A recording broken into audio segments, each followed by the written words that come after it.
Hey there, welcome to the Reinsurance Podcast, the place where we dive into all things reinsurance, the coolest part of insurance. We're your hosts, Jared and Ben, a couple of ex-practitioners who loved the industry so much we founded Supercede to tackle some of its biggest headaches. And we're here to share our insights and stories with expert guests as we uncover what's really going on in the industry. Hello, Jared. Hello, Ben. It's just the two of us. I know. This is rare. This is like a special occasion to be celebrated Yeah. these days. It's always fun. And even more of a celebration today because for you especially, we're talking about breaking, which I know is very close to your heart. Yeah. And we're also talking about strategy, which is very close to both our hearts. Yeah. And in particular, the challenger brokers and the vast challenge that they are faced with in competing with some very strong incumbent mega brokers, I guess, and each other at the same time when it comes to winning a slice of that gold business. So I wanted to say, how's that for a slice of fried gold? But didn't quite work into the sentence. But that's quite an exciting problem, I feel, that we're going to dive into in a lot of detail today. But perhaps before we dive into that, we ought to give our audience a sense of the context. If you're not an expert on the various tiers of reinsurance broker and how they've historically emerged, that might be a good place to start. Yeah, I think if we look at sort of the bigger history, the potted history of sort of reinsurance broking, you would have had at one point, far too distant future for most people, pretty much lots of sort of medium-ish size firms. And then you began to see through acquisition the emergence of firms, really large firms, the Aons, the Guy Carpenters, they got really, really big through a huge amount of acquisition and then scaled through that scale. Like they used that scale to scale more. Because for a long time, scale was like the dominant defensibility. And this translates into technology and stuff as well. But that for a long time was the thing that made you bigger was by being big already. And then you went to this era where there was the three mega firms, Aon, GC, and Willis. And then you had sort of the second tier. You had HAG and you had some others that sort of sat in this sort of nearish to them size, but then they started getting scooped up. Benfield was in there, and they got scooped up by Aon. HAG got scooped up. Oh, they started Capsicum, didn't they? And then brought it back in-house. Yeah. And then there was, Willis was sold initially to Aon, but then that whole deal fell through due to competition stuff. And then that team went to the Gallagher team, which then moved into the third place reinsurance spot. And then JLT moved into GC as well. Went to the GC, and then Howden appeared in full gusto and took over Tiger. Yeah, exactly. Well. So it's been quite a saga, actually. We need to do like a sitcom rendering of this. You know what I would like to see? This, you know those charts of like largest companies in the world. And it's like it's GE, and then it's like, oh, here comes Tesla. And it's right of moving up the chart, doing that with reinsurance. Can we make one of those? Yeah, we've got the data somewhere. we would like this. But what it shows now, where you have now is you have, and I think you pulled the stats before the show, you have sort of the three major firms, which are sort of in excess of $1 billion in revenues. And I want to do a caveat here because it's super interesting. There were three mega reinsurance brokers. Yep. However, that's not actually necessarily characteristic of their parent companies. Like the rankings, if you look at the parent companies as a whole, are actually much more comparable and much more varied. Yeah. So it's not the case that, Aon and Marsh and Gallagher are way bigger than Willis and Howden and Lockton and so on. Actually, it's a bit more nuanced as a story. But in the reinsurance broking lens specifically, they are titans. There would have been an era where the reinsurance broking lens looked similar to that. Yeah, where there was differentiation, but the tail was just really long the whole way through. It wasn't so much of a steep drop off. I think the thing that was always differentiated with reinsurance, and the reason that scale became the differentiator is, as we know and as our listeners know, reinsurance is hard and it's heavy and it's analytical and it's like it is not easy to place business and get deals done. And the way you got to do that well and serve your clients well was having an army of actuaries who you could deploy at will, in things, and you could afford the big cat models, and you could just the cost of running a successful reinsurance broker was so huge that it really only allowed a handful of really large firms to do that effectively. You saw the emergence and that sort of drove the acquisition strategies and other things. Kind of similar to sort of Renre's growth journey, you saw Tiger be very, very effective with deploying a very specific approach to targeting Florida business and leveraging cat models and some specific analytics to become quite sizable as a reinsurance broker, sort of taking that fourth place spot by just going after that segment very, very effectively and not, caring a lot about FAC all over the world and all these other types of things. But I think that sea change is happening now. I made the reference to scale being a defensibility in technology historically, and actually the democratization of technology has made it where just being bigger isn't making you differentiated from smaller startups that can be more effective in technology. And I think that same parallel off the back of technology is beginning to have an impact on what sort of this new broking class will look like. Absolutely. So if we try and turn this into the exam question for today's episode, I guess, is it possible for a challenger to take over business from large players without replicating their legacy business model of bodies, basically? I asked that probably across a range of different segments. I think we've already seen, that new challenger brokers have been very capable of coming in on smaller clients and picking up business in specific regions, as you said, with the Tiger example. I think there's always been a question mark in the heads of both challengers and incumbent players as to when it comes to global clients in particular. These big, sometimes 50, 100 billion worth of premium, not reinsurance premium, but gross written premium on the direct side.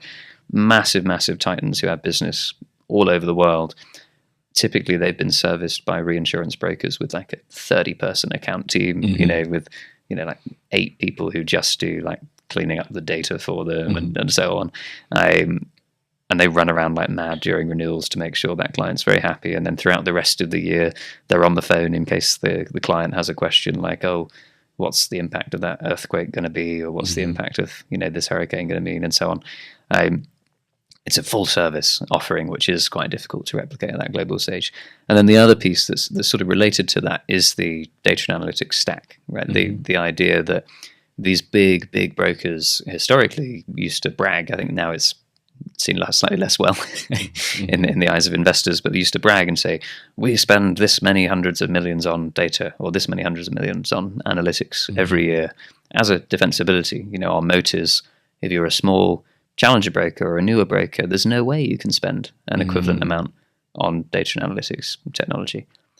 However, as you said, we are now reaching a point where, with certain aspects of technology being scalable in a way that humans are not, and also available outside of your own firm in a way that historically they were not.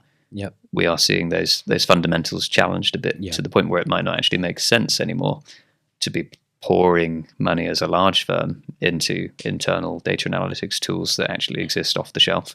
And likewise, running huge account teams where actually automation means it can be done by a machine that never gets tired. So I think it does throw open really big questions about, as a challenger broker, how do I play this game in such a way that I can go toe-to-toe with anyone I want? Well, I think you touch on some really interesting and important points. One of them is, one of the things that matters more than anything is service and attention to my needs as a client. And historically, that was, here's your 30-person account team, and all they do is make sure that you have everything that you ever ask for. Sir, yes, sir. Yeah, exactly. And that's fine because the outcome is service that client and the needs that they have around data. But if you think about the role technology will play and is beginning to play already, the objective isn't a 30-person account team. The objective is very high response times or quick response times and high service to those clients. And if you have a clean technology stack, access to the data, and you can turn that feedback around very quickly, they don't care there's 50 people on the account. They care that when they send an email with some questions, they get a response back quickly that addresses those questions. Right? It's like they say you can't get a baby in 1 month by getting 9 women pregnant. Right? Right. Yeah, exactly. Having 10 people who are all going to have to do the task manually is not faster than having an alternative machine or similar that can do it faster. Yeah. And then the second one is being able to understand the niche that you want to lean into and focus on with those big accounts, those big clients. As a challenger broker, or sort of someone other than one of the big three firms, it's unlikely you're going to get the entirety of a worldwide AIG account. Like the account is so massive across so many, but that what you can do is lean into very specific sections or products or areas of that, improve your ability to be incredibly effective at servicing the buying needs of that smaller section, because then you can double down on how you deploy your technology, how you deploy your resources to deliver sort of disproportionate value for the piece that you start with.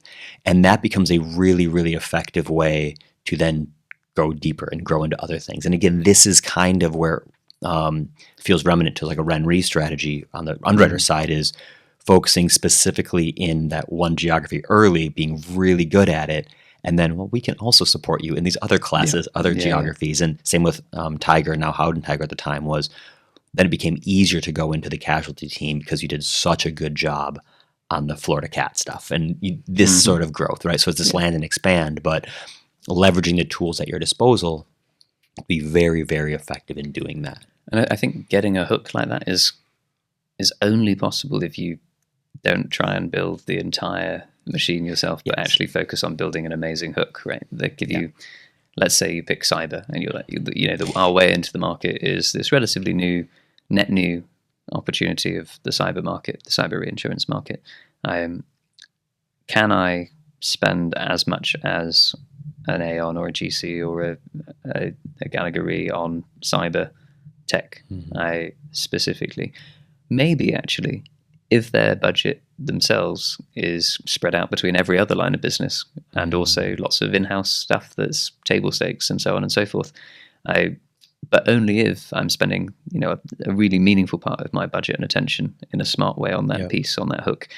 And I think what we've seen enable that, especially with our clients on the broking side, is that we've looked at the sort of 80% that everybody does the same and found ways to put that on a plate and say, okay, let's just presume you start with that before you get going. And then the 20% that differentiates you, that's the part you can focus on. Whereas historically, I think the market has really been characterized by everybody tries to build their own version of the 80%. You end up with, like 6 placing platforms, which actually then has a negative effect on the ability of clients to access the 20% of solutions that actually make a difference to them. Well, and if you think about that as the thread, the other really important thing to remember there is if you're not one of the 3 major firms, the clients aren't going to want to go into a separate place to just support. I would challenge that. I'd say even if you are. Yeah, exactly. they might concede if they have 90% of their deal flow with Aon or with GC. But not with Delight, right? They might concede is the word. Right, concede. Right? Exactly right.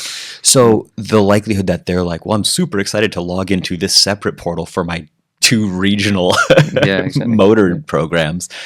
It's just not going to happen. And so when you think about how you position yourself as a partner and a value add, those clients will see that as a point of friction. If I actually really like you as a broker, and I actually think that the small firm that you are working with right now could be meaningful to how we buy business, but then you present me with more inconvenient ways to work with you.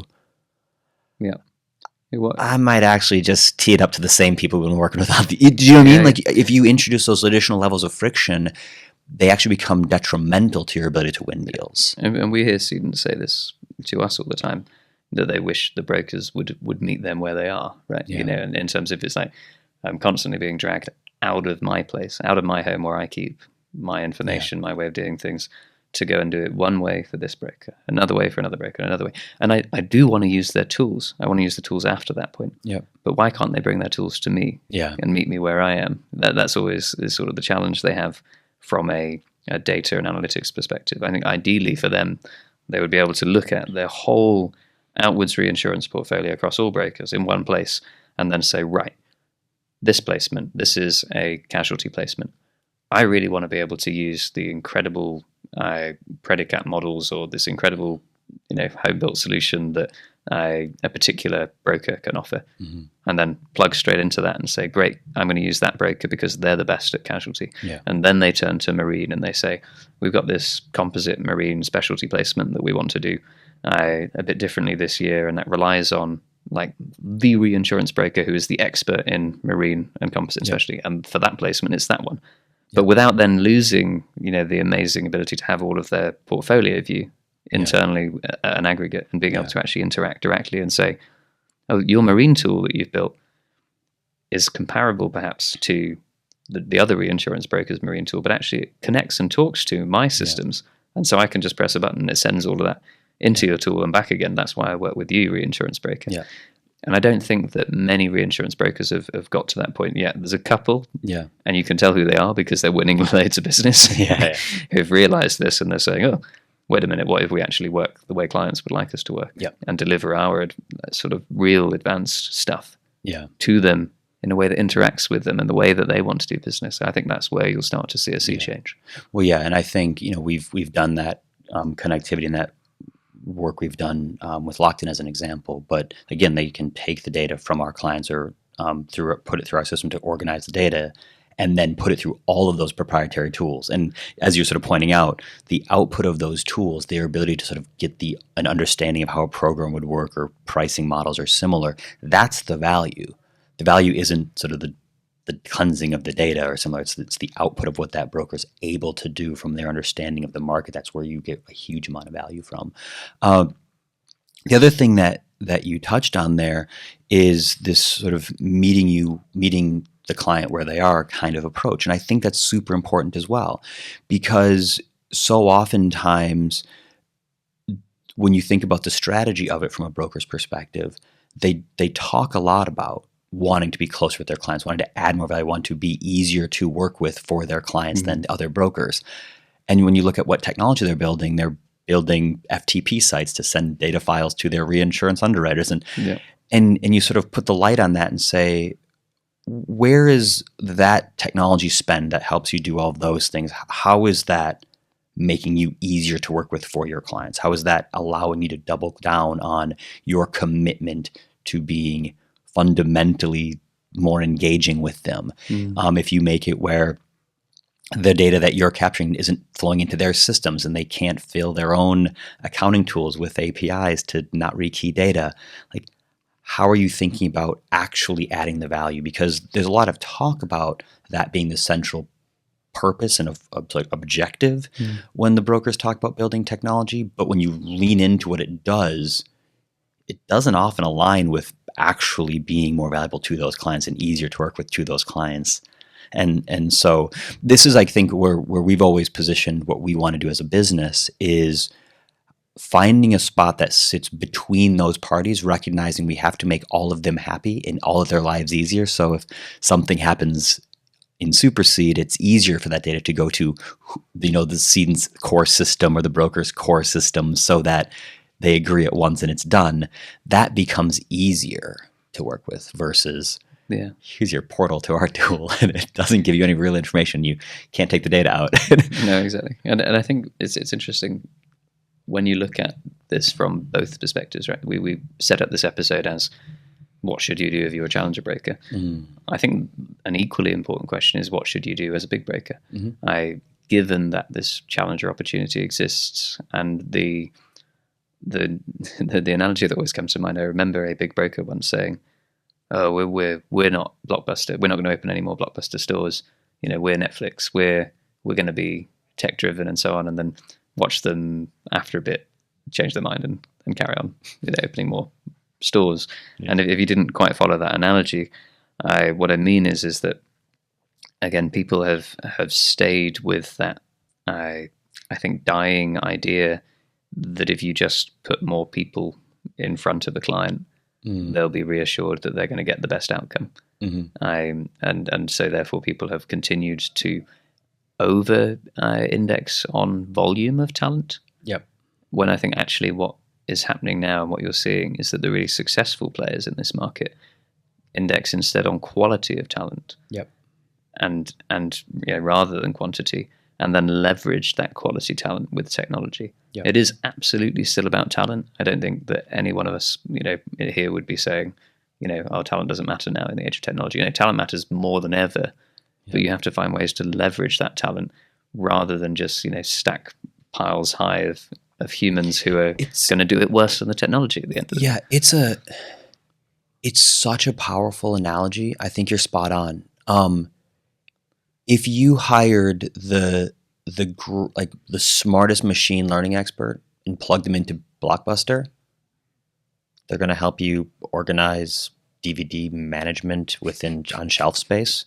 But you take that same individual and you deploy them into Netflix, fundamentally different impact. The talent still is the most important, but talent within a system, within a framework that has other tools around it, will have a disproportionate impact. And I think that's kind of what you're outlining is, it's not just say, well, the talent doesn't matter because it's just the technology play, but it's the talent matters more when you layer it on top of solutions that have technology. The other thing that I thought of when you were sort of using that analogy is the difference in speed by which industries shift. The consumer market will shift much more quickly. So that decline of sort of the Blockbuster model we saw happen over a few short years as everyone kind of went, well, this is all happening in home broadband networks. The speeds got vastly improved in things, and it just happened super, super quickly. In our industry, because the transition will feel or is slower because of how the process works, etc., it feels like the existing model is still working really well. Well, we went to that meeting with 35 of our people in tow. I'm picturing like the briefcase march right through a corporate lobby. But we only had 5 minutes to talk once everybody had shaken hands with everybody else. Exactly. Once we'd have gotten all the business cards spread around the room. And you came out and you said that meeting was really effective and they're going to renew all of their deals with us again. That's true. And that was the outcome. And the size of that team was effective.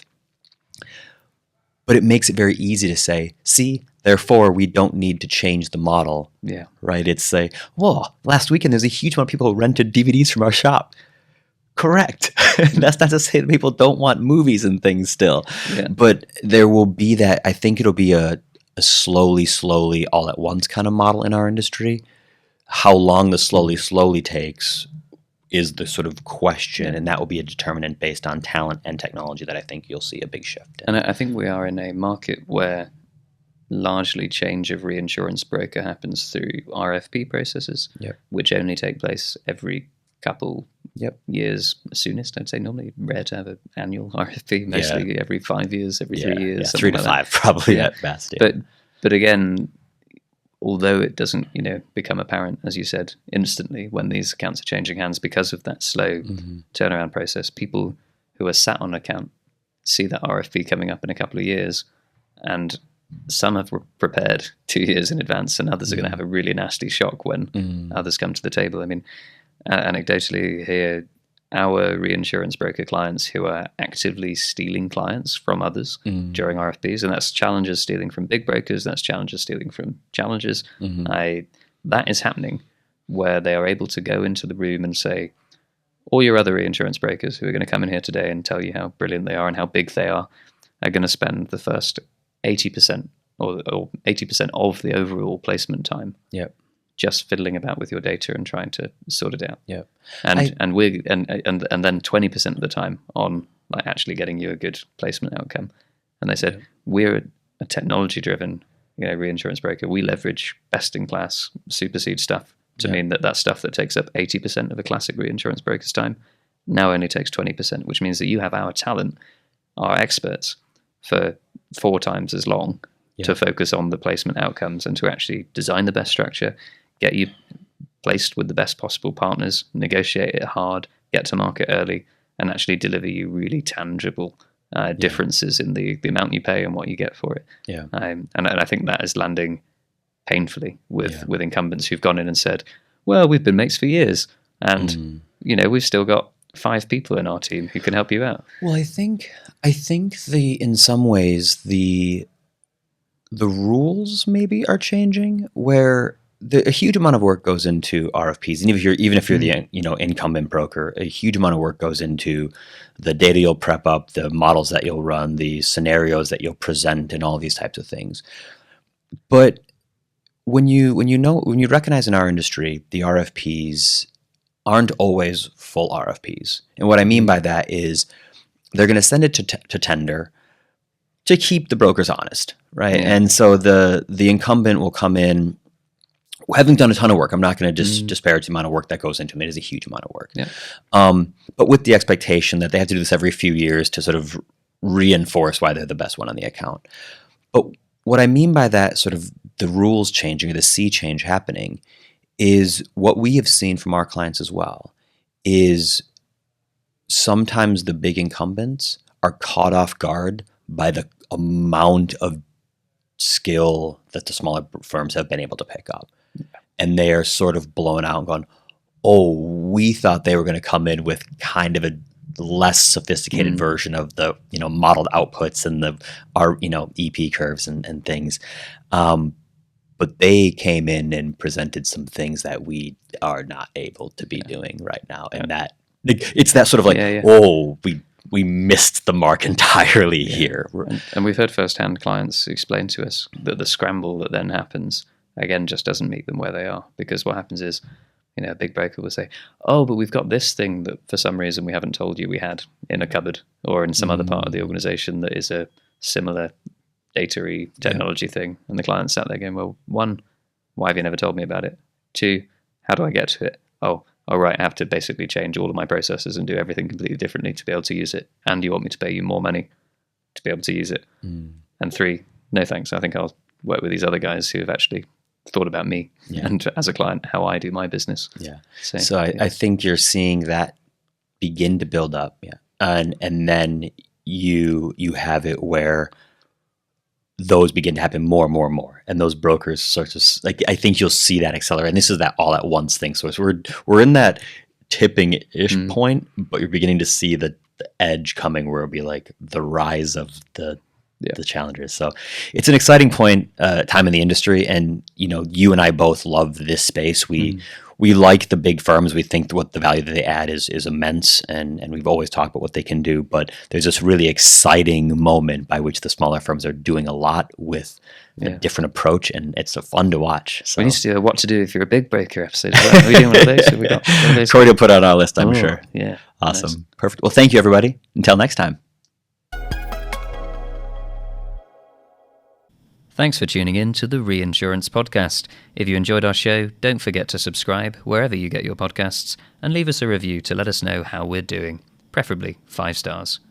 For more insights and updates, follow us on LinkedIn and visit our website at supercede.com/podcasts. You'll find the links in the show notes.